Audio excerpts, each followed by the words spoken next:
Thank you, everyone, for attending today's presentation. Welcome to Making the Slam, an info session on the upcoming Grad Slam 2024 competition. As I mentioned, my name is Francesca Gaccio. I'm the coordinator of postdoc scholar appointments in the Division of Graduate Education, and I'll be taking you through Grad Slam today. So we are recording this. So in order to keep the recording semi-brief, we'll have Q&A at the end of this presentation. But if you do have questions along the way, please use the chat function to ask your question. And one of my wonderful colleagues here will be compiling your questions for me and the Grad Slam team to answer. And we can either answer them during the Q&A or follow up as part of our event summary after this presentation. At the bottom of each slide is a QR code to the Grad Slam website. You can go to this page anytime to learn more about Grad Slam in general, to look at resources, and to find a way to contact us. You will also find a schedule of the upcoming workshops for those of you who want to have additional professional development, and also if you would like to just check out how we are helping our Grad Slam participants prepare for the competition. So at the end of this presentation, you will all be able to explain what Grad Slam is. If someone comes up to you on campus asking what it is, you'll be able to tell them. Understand why you should participate. Identify steps to participate, and how to register for training to help prepare you for the competition. And so we'll go through all of those bits of information for you today. So first, let's talk about what Grad Slam is. Grad Slam is an annual contest to communicate research, and it aims to make research accessible by providing emerging scientists and scholars with the skills to engage the public in their work. So the overall purpose here is to broaden the reach of your scholarly work while developing the necessary skills to make that happen.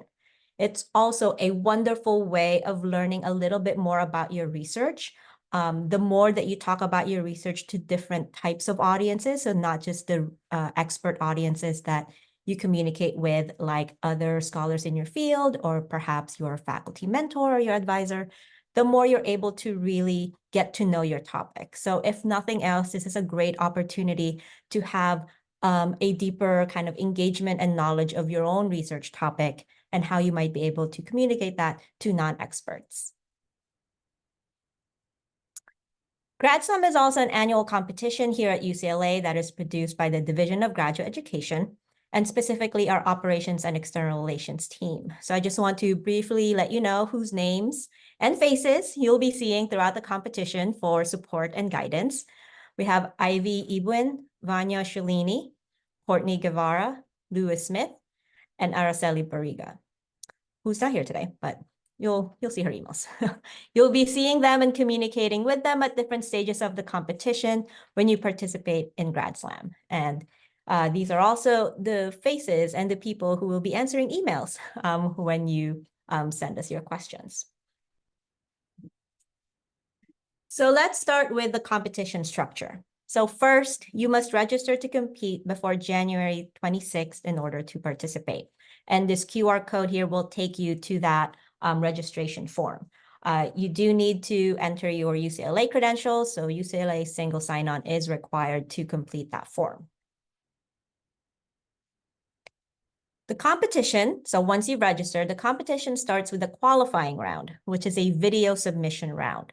Contestants will need to upload a recording of their 3-minute talk by Monday, February 12th, right? So that's kind of the first step of this competition. Our judges will then score the video submissions and the video entries, and the top 20 submissions will compete in 2 semifinal in-person rounds on March 5th. Then the top 10 scores from the semifinal rounds will then compete for the UCLA finals in person on April 2nd. And then our UCLA Grad Slam champion will move on to the UC-wide finals in spring 2024, sometime in May, to compete with 9 other UC champions. And so these are kind of the big steps in between, right? We have February as our earliest deadline, but really the first step is to register. So if you're somewhat interested in participating, but you're not quite sure yet, register anyway, because that is the first step, right, in order to participate. So you're probably asking, that's a lot of steps. Why should I participate? I'm very busy. It's winter quarter. The sun isn't quite out as long as I want it to be. Why should I participate in this competition? Well, Grad Slam, as I mentioned earlier, is a great opportunity to practice your research communication skills, right? And to learn how to explain complex information simply and accessibly, which in any career or industry that requires you to translate complex information to a broader audience is always a sought-after skill.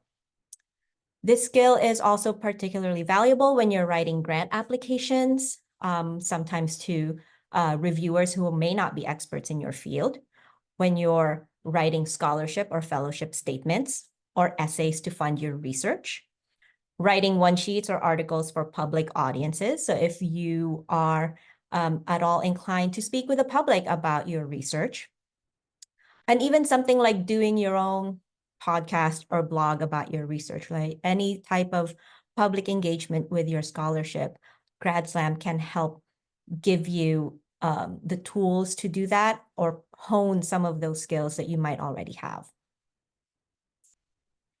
It also gives you an opportunity to collaborate with your fellow Bruins and learn from them, not just about their technical and academic expertise, but also about practical strategies for communicating with the public and with different audiences. One of the great things about Grad Slam is that it brings a lot of scholars from different fields with different varying levels of experience talking to the public about their research. And so there's a lot of knowledge and best practices that can be learned just being in the company of other people who are interested in communicating their research.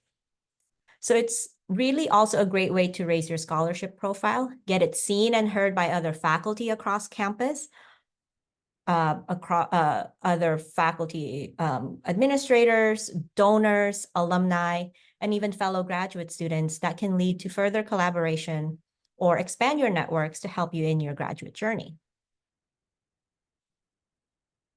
You also get to promote the valuable work that our graduate students do at UCLA.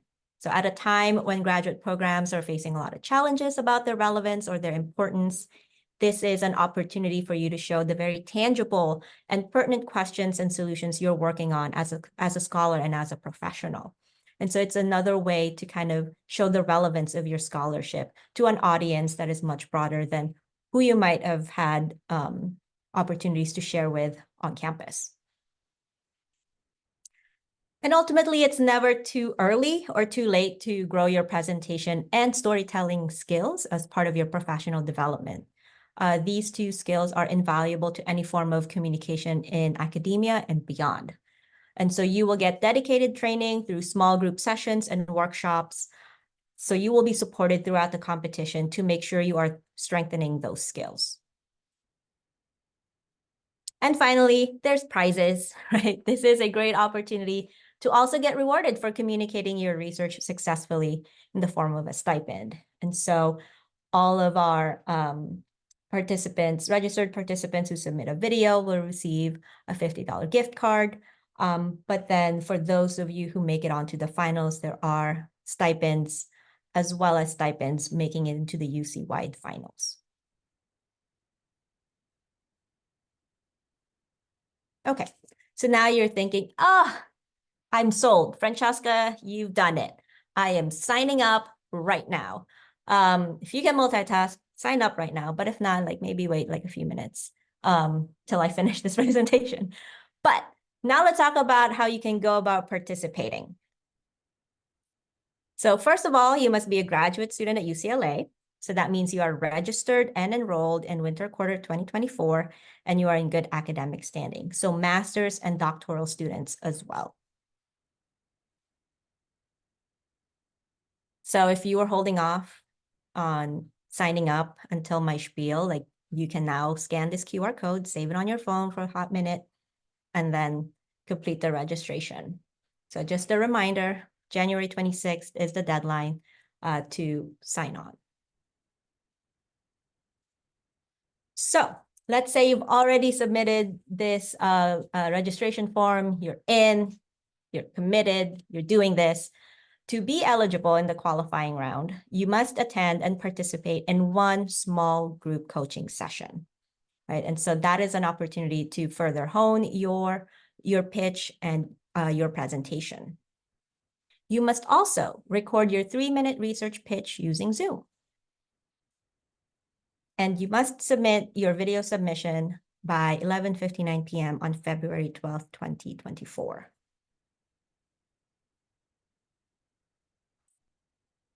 So what should I do? In order to participate in the qualifying round, you need a video submission that consists of one optional PowerPoint slide for a 3-minute max talk, right? So the slide is optional and you have a 3-minute max time to give your presentation. For those of you who might have participated in previous grad slams before our last one, you now have one optional PowerPoint slide instead of 3 for your 3-minute talk. And in the next slide, I'll talk about the specific requirements and restrictions to that optional PowerPoint slide. So on your one optional PowerPoint slide, you can have images and texts using the 16:9 aspect ratio slide. You may also use PowerPoint animation effects, but you cannot have embedded video and audio unless it's important to your talk, right? So if you're thinking that you might need a video or some kind of audio for your presentation, you'd want to check with the Grad Slam team for approval. So if you already see yourself needing to do that, it's best to contact the Grad Slam team early so that we can take a look at what it is that you're proposing to add, and you don't have to, and you'll get the approval or non-approval as soon as possible. You do not need to create a title slide for the competition. Our Grad Slam team will design one that you can use in your submission. If you use the cover slide provided by the Grad Slam team in that submission, that slide will not be counted against you, right? So don't have to use a title slide. Your one slide, if you choose to use it, should contain only materials that are pertinent to your talk. So we don't need citations in the slides, don't need your name or even the title of the talk.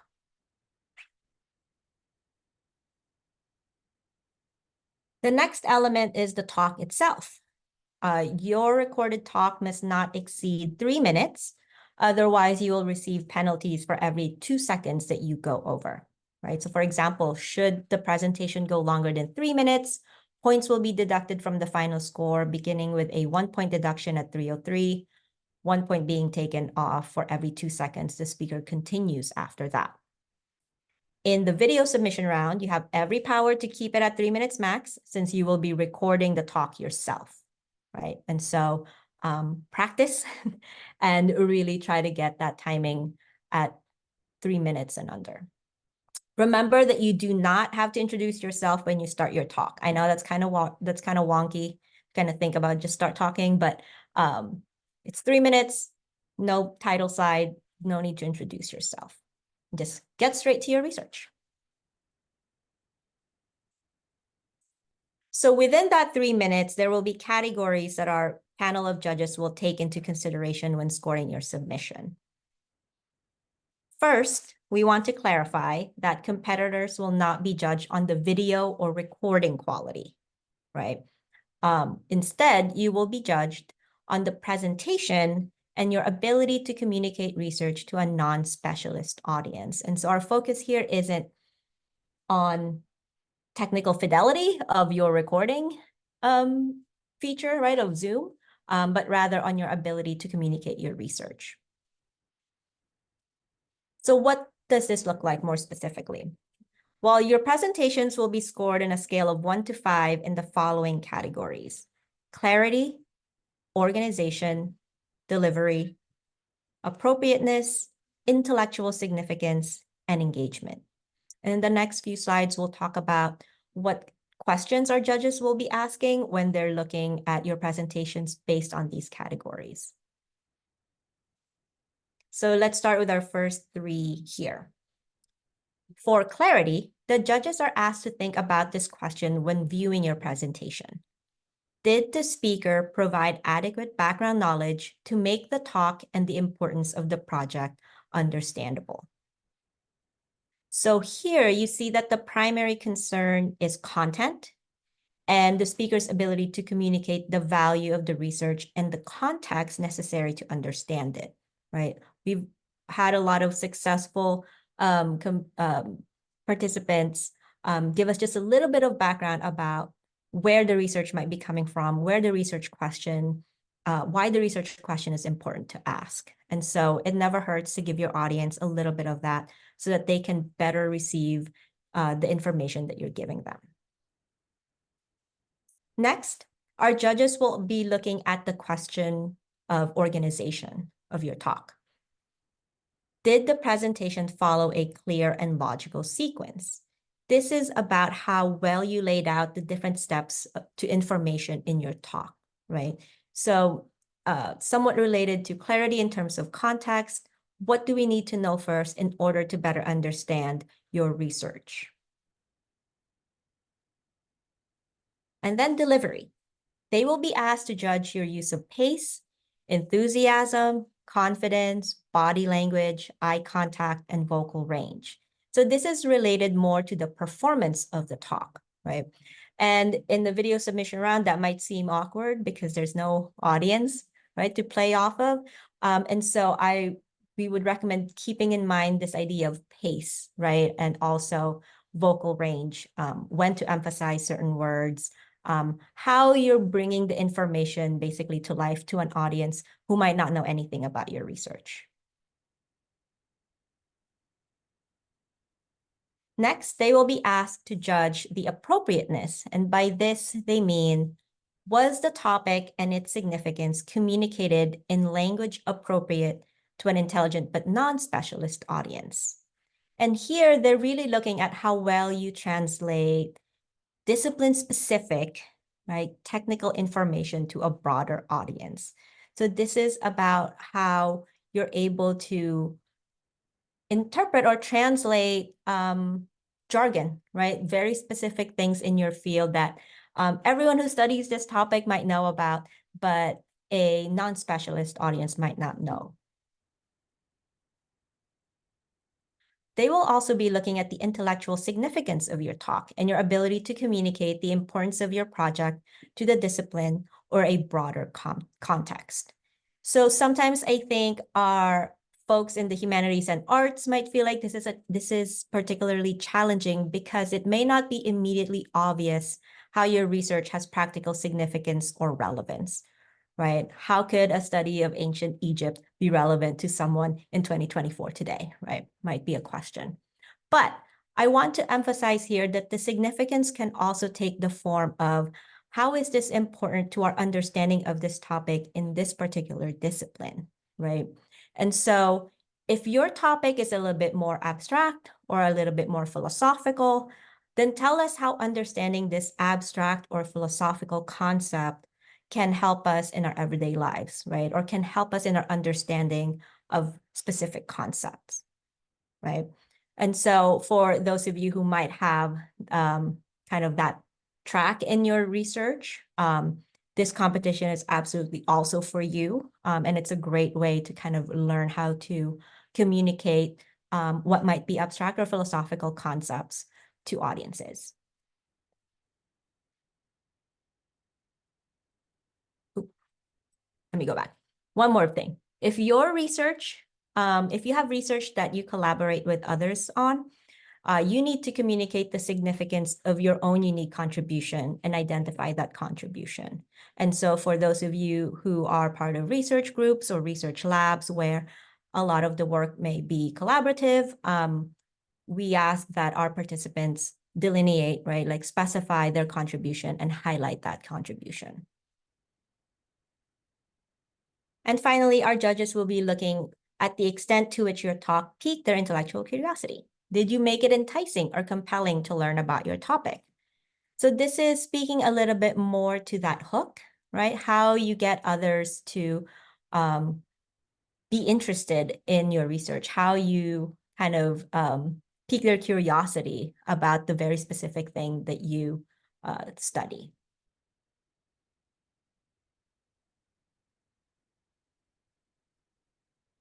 Okay. Who will judge my presentation? Oops, sorry. 1 second. My Zoom froze a little. So let's talk about who will be judging your presentation, and acknowledging, of course, that these are subjective scoring, right?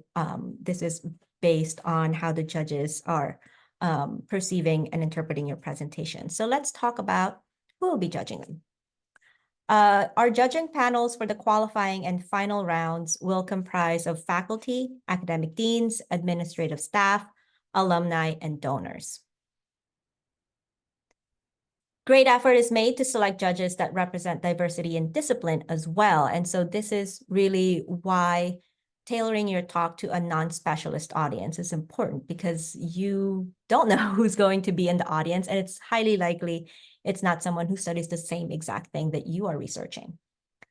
So that said, even though we make an effort to represent a diversity in discipline, please don't assume that there will always be an expert judge evaluating your talk, right? So while keeping the intellectual significance of your talk is important, right, highlighting how your research is relevant to the field, always be thinking about the appropriateness of the language and the level of detail you're giving, right? So keep in mind kind of how to narrow and distill, and then at the same time be able to broaden that topic so that it becomes accessible to non-specialist audiences.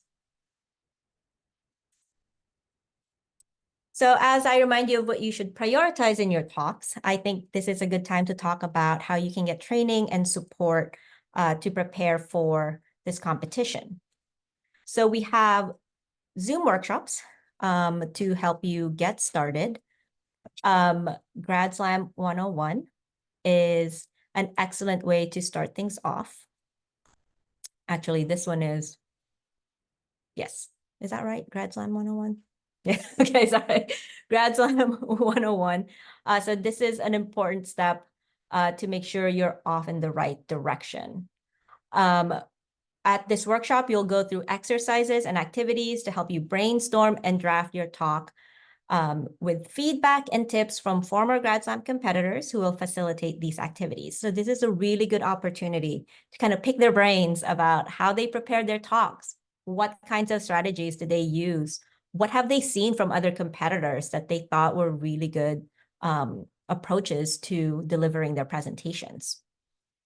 This is an important step to make sure you're off in the right direction. So I strongly recommend signing up for that workshop. And we'll share the PowerPoint, but also these registration links are also available on the Grad Slam website. So that little QR code there at the bottom will take you straight to that website.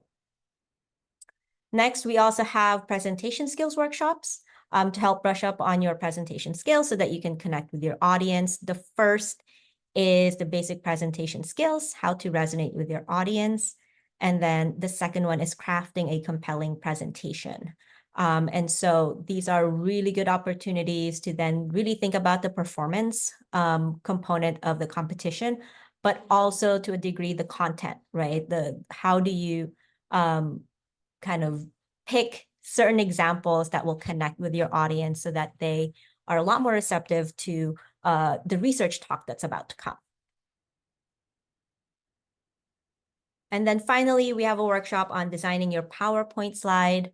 There we will talk about best practices for slide design and how to manage and maintain your audience's attention so that your slide complements the talk that you're giving rather than distracting from your talk. And so all of those are open now for registration on the Grad Slam website.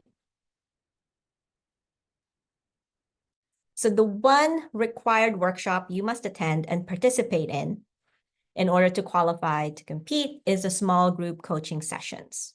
So make sure you attend one of these dates. You will receive feedback from our guest judges using the scoring criteria. So this is a really good opportunity to learn more about how to tailor your talk to the 6 categories you will be scored in, right? So you'll get actual reps, right? Practice in being scored based on the judging criteria. If you are registered for the competition, you will get the links to register for these events. So it's another incentive to register, right? Like still, if you're not sure if you're going to participate, register anyway, because you will get reminded of this mandatory, right, workshop for all registered participants. And you can check out more information about Grad Slam on our website. There are tons of other resources to explore there. There is an entire list of resources to check out on presentation skills, on PowerPoint strategies, and a host of other information that might be useful to you. I believe we also have the link to the YouTube on there if you want to watch our UC Grad Slam champion from UCLA, Brandon, deliver his presentation in San Francisco last year. And so that's also a really good way to kind of see, get a feel for how it looks, how other competitors have presented their talks. We also encourage you to ask your questions if you're unclear about any aspect of Grad Slam by sending an email to askgrad@grad.ucla.edu. And please add Grad Slam to your subject line so that it can easily be routed to the Grad Slam team so we can answer your questions as soon as possible. So let's turn to questions in the chat if I haven't covered some of them yet. Are there any that's not answered? Oh, so clarify the definition of the slide, right? Is it one PowerPoint page or is it one PowerPoint file? Courtney answered this in the chat. It's just one PowerPoint page, right? So it's one actual slide in that file that's allowable. Recordings, all the workshops will be recorded. Small coaching sessions will be held over Zoom. Any other questions that have come up?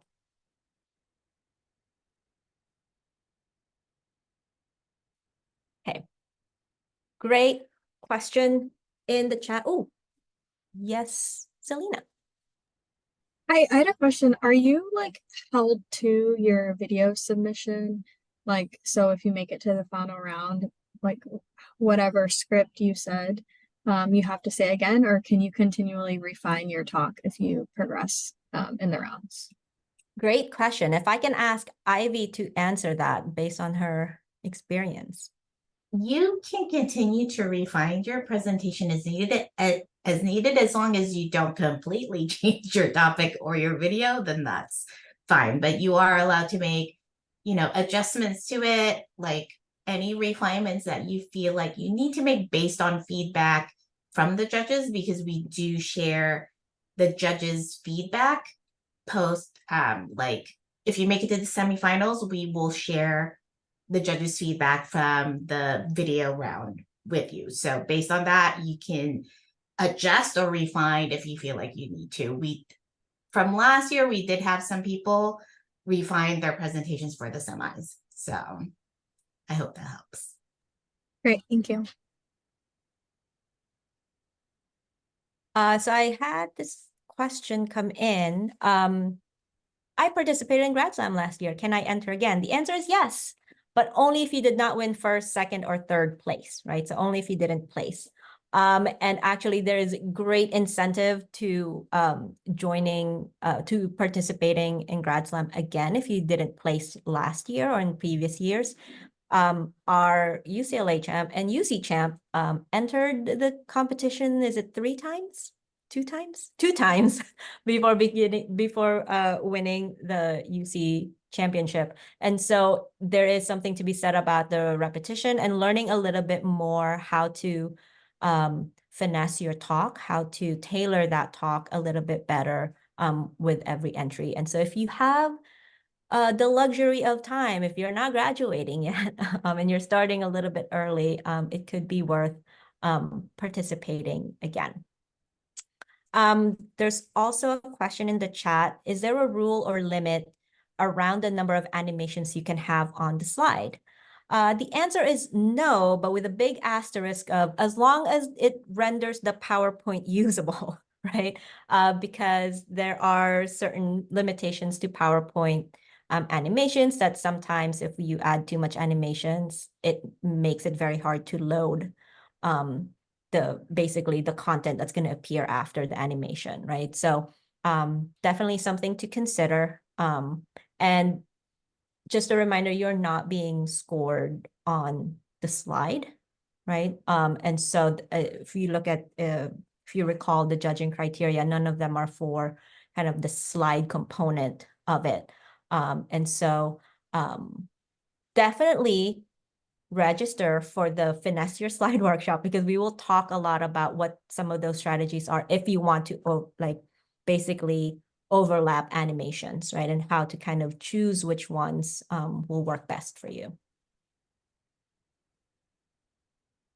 Okay, I mentioned this earlier. If you have research collaborators, can I still participate? You can, but in cases of collaborative research, the presenter's contribution to the project must be salient and clearly specified, right? So we want to know, and we want it to be clear which parts of the research you've contributed to and that you're highlighting. Can I use props? Yes, but only with the approval of the Grad Slam team. They can't make a mess. We rent the spaces and we have to clean them up afterwards. And so if you think you're going to need a prop and you think it might not be particularly messy, please reach out to the Grad Slam team and get that cleared before incorporating it to your talk. We have another question in the chat. To use the slide for the recording, would we need to do a screen share or something similar? Yes, so you can do a similar thing that I'm doing now with a screen share, and your video will pop up in the corner. And there are on the Grad Slam website, there is a document there that gives you kind of the step-by-step for recording your video on Zoom, depending on which option you want to choose. And so head over to the website. I think it's called Video Preparation Resources. I forget the subheading specifically. But yes, you will need to do a screen share as an option. Can I use citations? Citations are not required, and we don't advise you add them to your slide, right? So this is somewhat different from, say, a conference talk or even a more formal like scholarly conference or symposium. Don't need them. I'm sure they're fine. I'm sure they're great. Don't add them to your slide because most of the time they will not be necessary. If you feel strongly about it, I would definitely ask that in the small group sessions, the coaching sessions, and ask our Grad Slam competitors on their best practice on that. But we have not, to this day, needed the citation in any of the presentations. Can I have someone else design my slide? No, you must design your own slide. You may use PowerPoint templates, but your slide cannot be professionally designed. And again, there's really kind of no incentive to having your slide designed by someone else because you will not be scored on it. Don't pay anyone to create your PowerPoint slide. And if you have questions about that design, again, please consult with the Grad Slam team or attend our workshop. We have a question. Can we use BioRender? I don't know what BioRender is. If you would like to come off mute and explain to us what it might be. Hi, I posed this question. My name's Shirley. So BioRender is a website where it has some pre-designed figures for a lot of like bio-related images, such as different organs, different cell culture, different equipment. They are quite, yeah, they look quite professional, and I'm not sure if that fits your category of being professionally designed. So in that sense, your graphics, right, are and illustrations are fine. It's the slide themselves. If you kind of have someone design the slide itself, you can use illustrations and like charts or even use the preloaded icons on PowerPoint. Like those are fine to use as long as the slide itself, you know, how like you can get someone to design an entire template so it looks, you know, fancier. That's primarily what we're talking about in here. So use of illustrations and graphics are fine, or stock photos, right? Thank you. Any compatibility issues between Keynote and PowerPoint? So we want you to use PowerPoint for your slide because Keynote is highly specific to Mac OS, and we do not use Mac OS on our slides. Sorry, not our slides, but on the day of the competition, right? And we want to limit the number of compatibility issues, so we're asking everyone to use PowerPoint.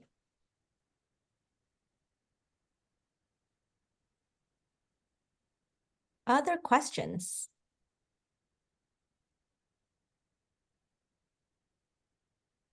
All very good questions, everyone. Again, my name is Ivy, and I'm the Director of Operations and External Relations here at the Division of Graduate Education, and we're very excited to see all of you here today. One thing that I do need to add, for this year, our finalists will be invited to lunch with Dean Etner and some other distinguished guests the day after the final competition. So that would be April 3rd. So that would be Wednesday, and it would be a lunch. So just something to note. If you're thinking optimistically and thinking that far ahead, we are asking that you save that date if you become a finalist for us. So April 3rd, lunchtime on April 3rd. And details on that will be released later once we've booked the venue and whatnot. So, but again, our finalists will be invited to a lunch with Dean Etner the day after the final competition, so April 3rd. So just so everyone knows and can keep that on their radar. But again, if you have any questions, please feel free to email us at askgrad@grad.ucla.edu.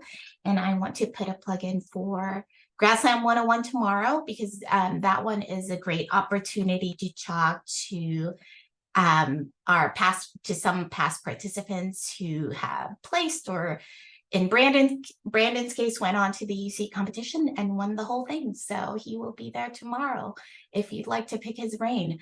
And then we have 3 other workshops tomorrow, next week, as Francesca mentioned. So those workshops are open to everyone.